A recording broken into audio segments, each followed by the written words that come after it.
Eccoci qua, eccoci qua. Vorrei approfittare tra l'altro di questa opportunità per fare un comunicato. Ecco, io malgrado da mezzo secolo faccia il teatro brillante, chiamiamolo il teatro comico, vorrei dire che poi nella vita privata io non sono spiritoso. Qui lo dico, qui lo confermo, io non sono spiritoso. Dici, ma di che stiamo parlando?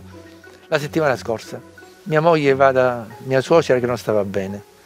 I ragazzi di sera, la ragazza se ne va con le amiche, mio figlio con gli amici, ero solo in casa. Che ceno da solo, mi faccio un'insalata, un uovo sodo, me ne vado in un ristorantino e mangio qualche cosa. Arrivo in un ristorante del centro, ci sta cortesemente un tavolo. Quanti siete?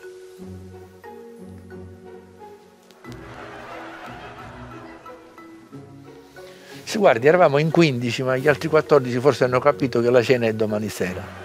Dice, ma che fa lo spiritoso? Spiritoso io.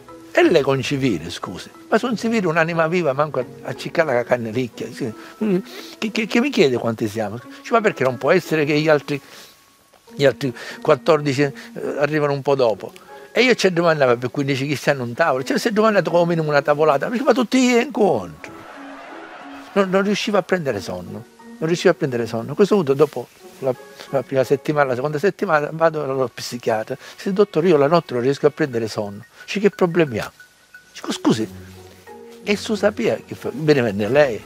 Dice, ma che fa lo spiritoso? Spiritoso io. E lei che si vuole fottere i piccioli senza fare niente, scusi. Che se sapeva che problema aveva non veniva direttamente in farmacia, c'era bisogno di andare dallo psichiatra. Ma tutti gli incontro.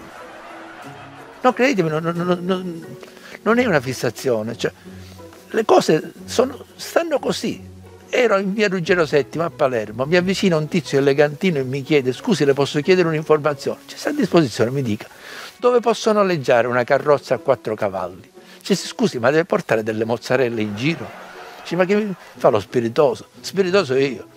E lei così che fa domande fuori luogo, ma che domanda è a carrozza a 4 cavalli? Lei non è che mi ha chiesto una farmacia, mi ha chiesto una fermata di autobus, che siamo nell'800 a domandare a carrozza a 4 cavalli, ma tutti gli incontro.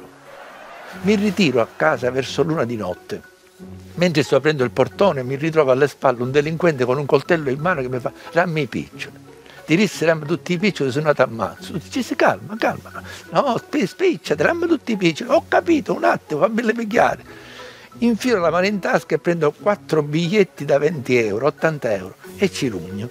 Mentre si sta allontanando, infilo l'altra mano nella tasca e trovo 3 monete da 2 euro. E lo chiamavo. Dice, senta, guardi che ho trovato altri 6 euro a monete. Dice, ma che fa lo spiritoso? Spiritoso io. Ma sono tesi mensasciata, tutti i condomini non ti sono mangiati, tutti i picci sono 86 euro, non sono 80 euro, ma tutti gli incontri. A mare, l'estate scorsa, tutta la famiglia, compreso mia suocera, che ha la fissazione che deve arrivare fino alla boa, malgrado l'età deve arrivare alla boa. Un crampo, un malessere, non lo so, è arrivato alla boa, aiuto, e si decala sulla sua. A questo punto io e mia moglie cominciamo a chiamare bagnino, non arrivava nessuno. Un tizio che era accanto a me, che stava leggendo il giornale, getta a terra gli occhiali, il giornale, e si lancia in mezzo agli scogli, andarsi a massacrare, e comincia a nuotare come un forsennato, arriva alla boa, va sott'acqua e recupera mia suocera, tutta zampillante, la riporta a riva, mezza svenuta, ancora che diciamo dalle orecchie e dalla bocca ci uscivano ciciriedri, nunnata, pesciolini, triglioletta, di tutto e di più. Si rivolge a me e mi fa ancora qualche istante e non c'era più niente da fare. Dice, scusi, ma lei lo sa che ha rischiato la vita a gettarsi in mezzo agli scogli, ma sa che è veramente incosciente. Dice, scusi, ma che fa lo spiritoso? Spiritoso io. Ma cucciummisca a lei, ora me lo dice quando è che si presenta un'altra occasione del genere, non si presenterà più, ma tutti gli incontro. Mia moglie, ieri mattina, mentre facevo colazione, si avvicina e mi fa, senti, ma se tu potessi vivere una seconda vita, mi sposeresti di nuovo? Dice, scusa, non c'è una domanda di riserva. Dice, ma che fai lo spiritoso? Spiritoso io. Sei tu che appunto scecco una montata, tu non mi stai chiedendo se io ti risposerei eventualmente, se ci fosse la possibilità. No, tu non mi stai domandando questo, tu a me mi stai domandando una seconda vita e tu pensi che dopo la prima vita da sposato non mi passo la seconda da scapolo, ma tutti incontro.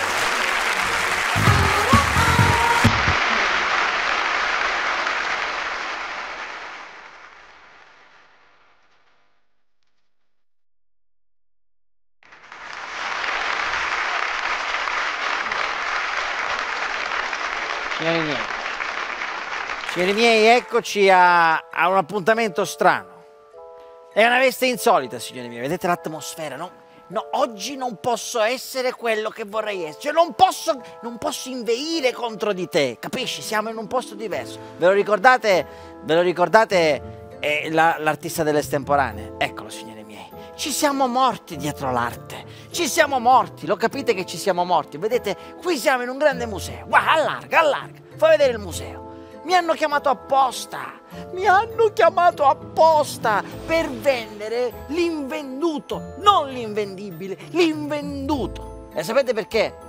Perché io sono un venditore ad arte, non ad arte. Ma dici, perché mi hanno chiamato? Analizziamo la parola. Quello è bacucco, è un pezzo da museo. Perché gli dici che è un pezzo da museo?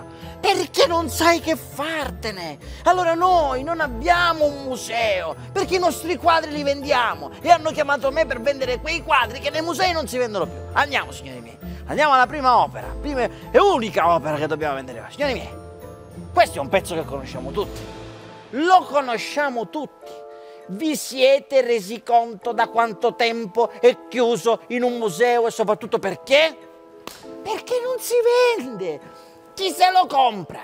Chi se lo deve comprare? Allora chiamano me. Proviamo a venderlo, ma io non le sento le telefonate. Allora vi do il prezzo. Il prezzo è modico. Modicissimo, signori miei.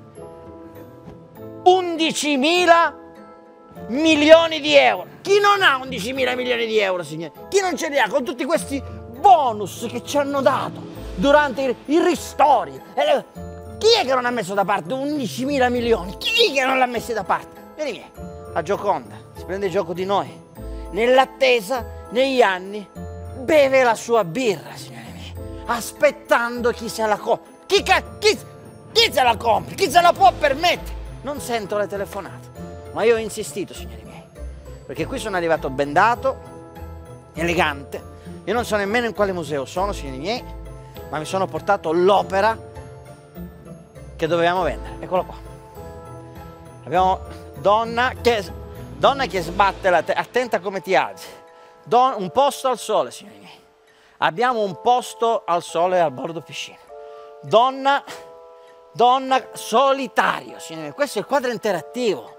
Lei gioca, lo capisci che gioca e riceve tutti gli impulsi. Ecco, questa è potatura, signori miei. E già arrivano telefonate. Arrivano le telefonate, adesso questo è potamento. Ti rendi conto che al potamento stanno scoppiando i centralini? E questo ve lo do una manciata di pasta. Il quadro interattivo che si fa alla manicure, guardalo che si stava facendo alla manicure.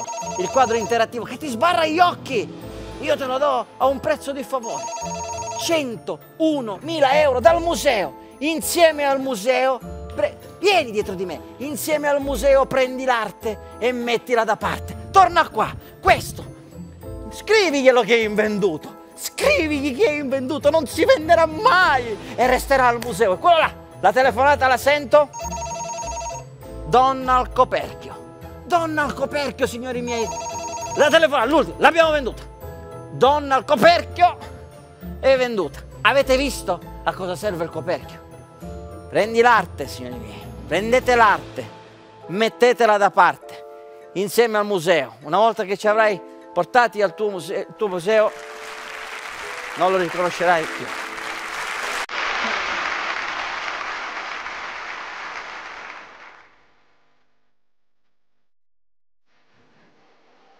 Sta pigliando un sole? Voilà, dappi, fai. Io chissà quando ci mette magari l'antifrutta.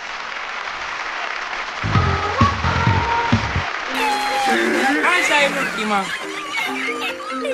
Il gallo dice alla papera: domani dove ti trovo? E la papera risponde: qua.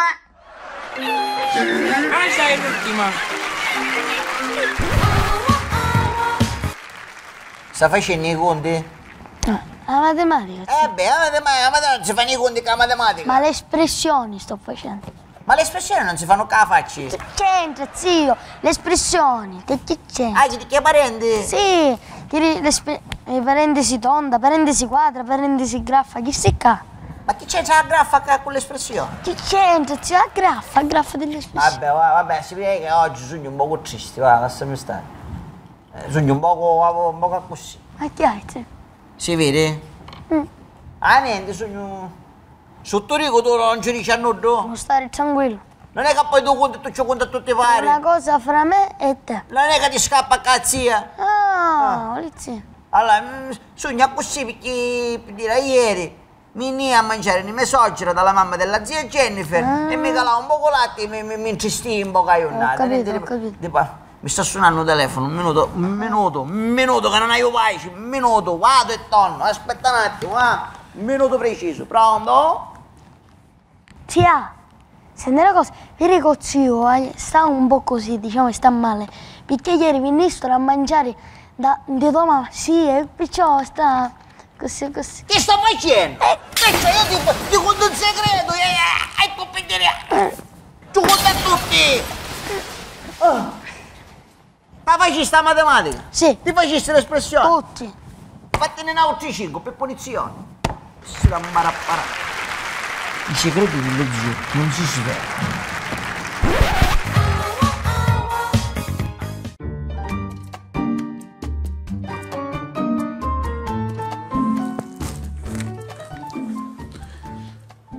Mi si dia a cercare, non trovo mai niente.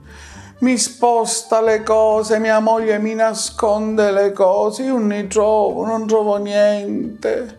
Pure le batterie del telecomando, l'altro giorno le ho trovate dopo 2 giorni dentro lo scatolo delle lucine di Natale. Ma come la vi a trovare io dentro lo scatolo nel ripostiglio? Il telecomando non funzionava, io ho guardato tutto il giorno Rete 4. Che camorria, mi nasconde tutte cose. Ora non trovo le mutande, non so dove sono messe. Ne ho preso un paio sue e me le sono messe. Certo, il perizoma di mia moglie di pizzo tira un poco perché si infila. Ma che devo fare? Mi si dia.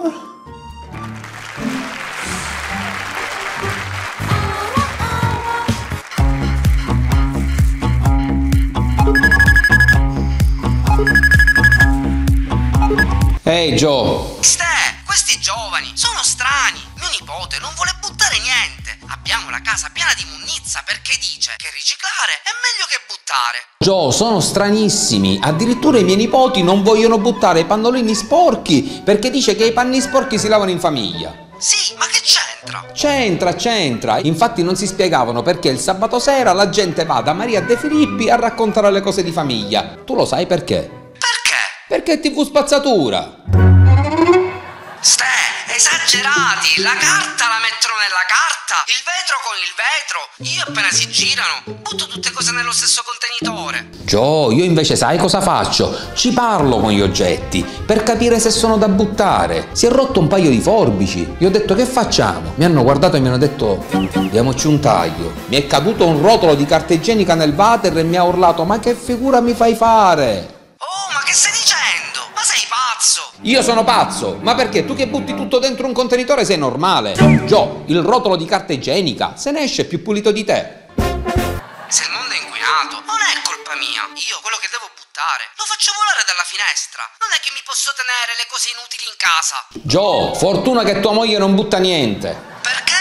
Perché se no eri il primo a volare. E comunque questi giovani di oggi sono strani. Io non li capisco quando parlano. Mio nipote mi ha chiamato boomer. Sì, Joe, non è che è come ai nostri tempi. Noi sì che eravamo tischitoschi. Joe, ma chi vuoi dire tischitoschi? I giovani non vogliono fare niente. Mio padre mi avrebbe buttato fuori casa. Esatto, Joe. Quando ero giovane io, la mattina, mi svegliavo prima di mio padre. Mi preparavo e uscivo. Per andare a lavorare? No, per evitare che mio padre mi portasse a lavorare con lui. Che ero fesso.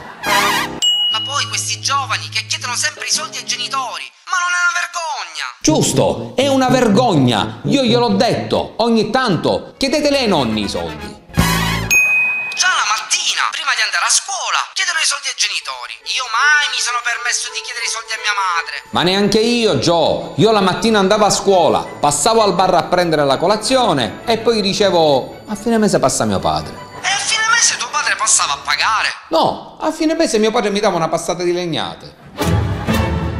Questi giovani che si fanno le canne, mio padre mi avrebbe ammazzato. No, Gio, mio padre mi diceva fai quello che vuoi. Una sera sono uscito con gli amici, ho fatto 2 tiri a una canna e ho sbattuto con la macchina. L'ho chiamato e gli ho detto papà, ho fatto 2 tiri e ho sbattuto. Dice ti sei fatto niente? No, tranquillo. Dice ok, chiama l'ambulanza. Ho detto non c'è bisogno, pa, non mi sono fatto niente. Fa no, chiamala lo stesso perché appena arrivo ti spinchio io. Mai visto il look che hanno i ragazzi oggi? Femmine con piercing, orecchini. Ai nostri tempi c'era solo acqua e sapone. Semplice. È vero, Gio, la mia ragazza era acqua e sapone, semplicissima, non si levava neanche i baffetti, tant'è che quando io l'andavo a prendere, la guardavo e dicevo, ma è lei o suo fratello? Non ci sono più i giovani di una volta. Addirittura ora i giovani si preoccupano di cose tipo lo scioglimento dei ghiacciai. Ma che ci interessa a noi? Chi li ha visti mai i ghiacciai? Certo, Gio, è come se mi dovessi preoccupare dei soldi. In che senso? E chi li ha mai visti i soldi? Infatti guarda, i soldi sono come i ghiacciai, appena scambi 50 euro, squagliano. Comunque, non ci sono più i giovani di una volta. Certo, Gio, perché tutto passa. Non ci sono più le morositas, le fontanelle per strada, il postal market. Solo una cosa resta, il vizio.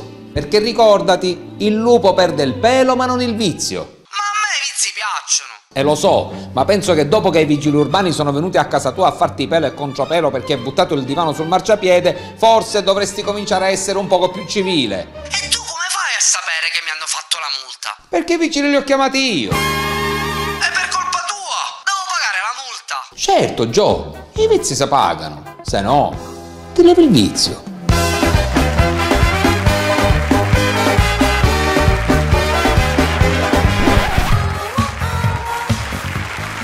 Non capisco perché l'insonnia deve arrivare la notte. Non potrebbe venire di giorno, e invece niente, la notte. E io devo stare sempre sulle spine. Che cosa hai sognato? Ma che cosa devo avere sognato? Che forse ho dormito 10 minuti, ma che arrivavo a fare un sogno? Ho fatto un trailer, ho fatto. Ma poi Alexa, mi spieghi perché stamattina hai messo la sveglia così presto? Dico, ma che fretta c'era? Maledetta primavera. Senti, che imbroglio era? Maledetta primavera. Stiamo facendo tutta la canzone, stiamo facendo.